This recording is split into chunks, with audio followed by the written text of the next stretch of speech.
দেখুন, আপনার কোনো ঘনিষ্ঠ খুব কাছের মানুষ হতে পারে, সে আপনার সন্তান, স্ত্রী বা স্বামী, প্রেমিক বা প্রেমিকা হতে পারে, আপনার খুব কাছের কোনো মানুষ হতে পারে, অর্থাৎ যে আপনার খুব ঘনিষ্ঠ, আপনার সঙ্গে সর্বদা মনের সুখ দুঃখের কথাবার্তা বলতো, কিন্তু আপনার তার সঙ্গে কোনো সম্পর্কের অবনতি হয়ে গেছে, ছোটখাটো কোনো ভুল বোঝাবুঝি হয়েছে, অর্থাৎ কোনো ভুল বোঝাপড়া হয়ে গেছে,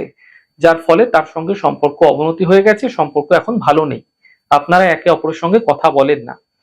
অনেক চেষ্টা করেও এই খারাপ সম্পর্কটাকে আবার আগের মতো করতে পারছেন না, মনে মনে আপনি নিজেও কষ্ট পাচ্ছেন এবং যার সঙ্গে সম্পর্কের অবনতি হয়েছে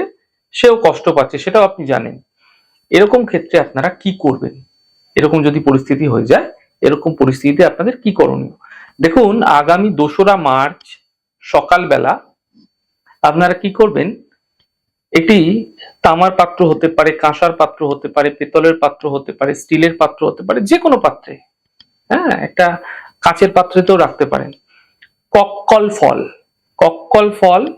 লবঙ্গ, জাইফল আর ছোট এলাচ যেটা আছে, এটি 5টি করে নিয়ে নেবেন, 5টি করে নিয়ে ওই পাত্রের মধ্যে জল দিয়ে চুবিয়ে দেবেন, আর তার সঙ্গে দেবেন একটি হরিতকি। এটি একত্রিত ভাবে কি করবেন, 5টি সেই দিন সকালবেলা অর্থাৎ 2রা মার্চ সকালবেলা ভিজিয়ে দেবেন।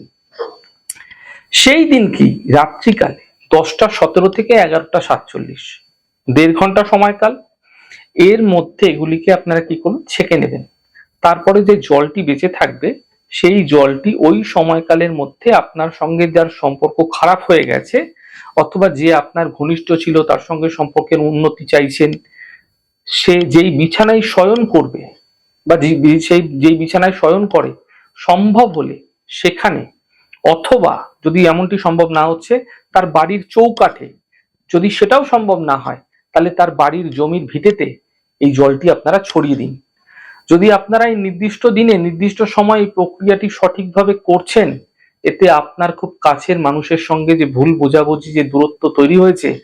সেগুলো ধীরে ধীরে ঠিক হতে আপনারা দেখতে পাবেন। এই সহজ উপায় দ্বারা কেউ কারো ক্ষতি না করে, কেউ কাউকে বিরক্ত না করে, আবার আপনারা পরস্পর পরস্পরের কাছে অবশ্যই আসতে পারবেন, ঘনিষ্ঠতা আবারও আগের মতো বৃদ্ধি পাবে।